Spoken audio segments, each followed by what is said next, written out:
We haven't done an NBA power rankings in so long. The last time we did it, the Suns were in our top 10 and the Lakers were still a good basketball team. Ladies and gentlemen, we have our week 20 NBA power rankings. Before this video starts, drop your top 10 teams to see how it stacks up down in the comments, starting at number 10, my Los Angeles Lakers. And I want y'all to look at the pigment of my skin before I say this. We roster too many white men to be successful in the NBA. Luka, Austin Reeves, Laravia, Connect, Cornette. I'm sure we can sprinkle a few more in there. We are not going to win basketball games like that. What's crazy is they all play the same. They all play like evolution. Like if you took Luka, he would be like the final evolution of a Pokemon. And then there's like AR below that. And then below that's like Connect, and then Laravia, and then Cornette sprinkled in there somewhere. It's like some altered variant of someone we got to. Why did we trade for Luke Cornette in free agency? Everyone was like, the Lakers are like a player off. If they go and get someone, they could compete. We are beating nobody.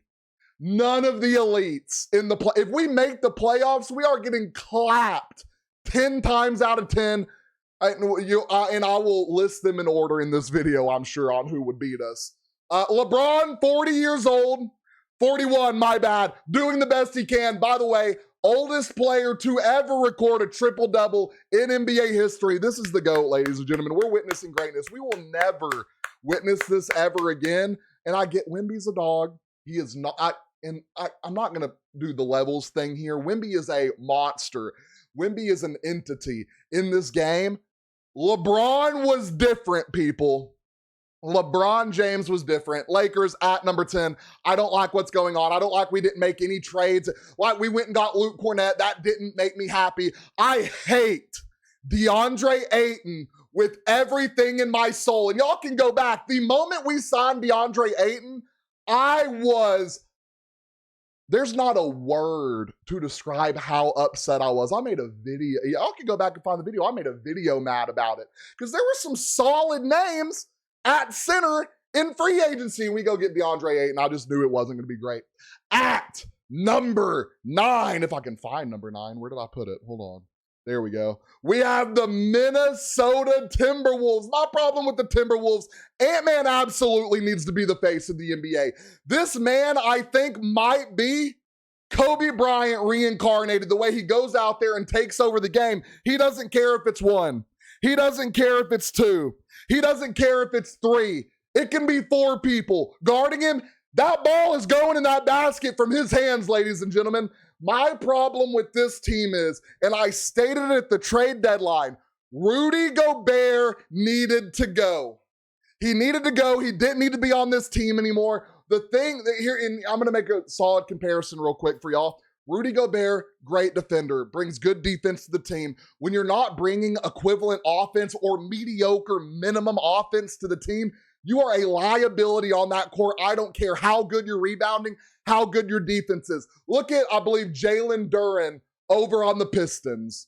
This man is averaging, I want to say, 13 rebounds and 13 plus points a game. Double-double, averaging. And he's not as big as Gobert. He's a dog.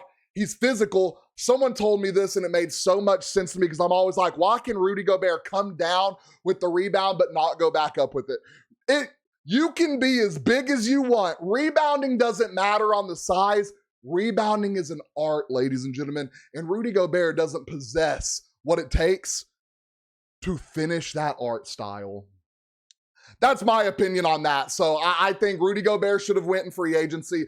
I think this is still a team that can knock off someone like the Lakers. Maybe they can upset someone else later in playoffs. Just because Ant-Man's an absolute dog, the supporting cast is okay. Rudy Gobert, like if you could have moved him and put Naz Reid at the 5, dear Lord, this team would be 10 times better. At number 8, we have the Houston Rockets. The Rockets have been on an absolute tear since the allegations of Kevin Durant tweeting on how bad his team is came out. And I'm all here for it. Kevin Durant shouldn't have to tweet it. He should just be able to say it to the locker room. Hey, Amin Thompson, you're not consistent enough. You need to get better. Hey, Reed Shepard, you're not consistent enough. You need to get better. Hey, Alperen Sengun, you're not consistent enough. You need to get better. This is a guy you brought in your locker room to, one, go win a championship, but also, two, to help develop your young stars into superstars. You need to help Sengun take that step. You need to help Amin Thompson take that step. You need to help Reed Shepard take that step. You need to help Tari Eason take that step. All of these guys need to learn and thrive off of what Kevin Durant can bring. And what they have been doing down the stretch has been solid. This is looking like a lot better basketball team. It's been pretty streaky. They're good here. They're bad here. Now they're starting to catch fire. They're starting to catch their rhythm. They're starting to catch their flow of the game. Houston Rockets at number 8. I think this could be a scary team moving forward. At number 7, we have the Denver Nuggets. When Jokic is on the floor, this is the scariest, this is one of the scariest, if not the scariest team in the league. What this man can do, and I know he didn't have the longevity, this is probably one of the best basketball players we have ever witnessed grace the great hardwood of the NBA. And the jump shot just doesn't make sense. The fact it goes in, the fact it's so water, the fact he can shoot it over everyone is insane. His game is ridiculous. And then you got guys over here. Big loss in Peyton Watson, by the way. I am so distraught that they lost Peyton Watson. I don't know what his timetable is. I think they were going to reevaluate 2, 3, 4 weeks, something like that. That is a guy that if you can get him hot next to Aaron Gordon, next to, oh my Lord, have mercy, why am I forgetting his name? Jamal Murray. If Jamal Murray, Peyton Watson, and Aaron Gordon get hot, that team might be unstoppable. Got to get healthy. That's been their problem all year. This person's hurt. This person's hurt. Jokic missed some time. Murray missed some time. Watson's missing time. Gordon's missing time. You got to get them all healthy before we get into playoffs, or it is not going to be good for the Denver Nuggets. At number 6, we have the New York Knicks. And a lot of people are going to be happy with the Knicks being in the top 10. They are absolutely a top 10 team. My problem with the Knicks, they are rostered to be a top 3 team. The depth they have and the star power they have, Brunson, Cat, Anunoby, the list just goes on and on. You could turn Cam Robinson into a dog if you wanted to. I just feel like they have kind of an identity crisis. They don't know how they want to play these games. They're definitely a top 10 team in the league. I can see them getting upset by a team like the Pistons, by a team like the Cavs. I think they need to go out and insert their dominance, and the Knicks are just a little streaky for me right now to really put them in my top 5. At number 5, we have a team we just talked about, the Cleveland Cavaliers. Now, this is a team that started the year streaky. This is a team that I thought, after the way they finished last year, should be a top 3, top 4 team. They edged into our top 5. I think at one point were out of our top 10. It was just looking really bad over there in Cleveland.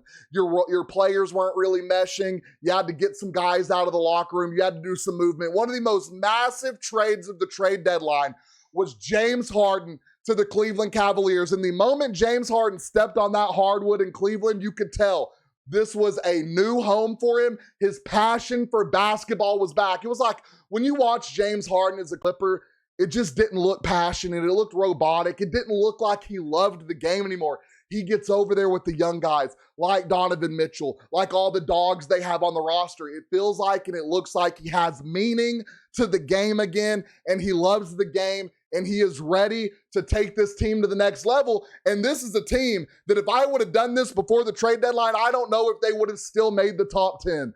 James Harden is so impactful.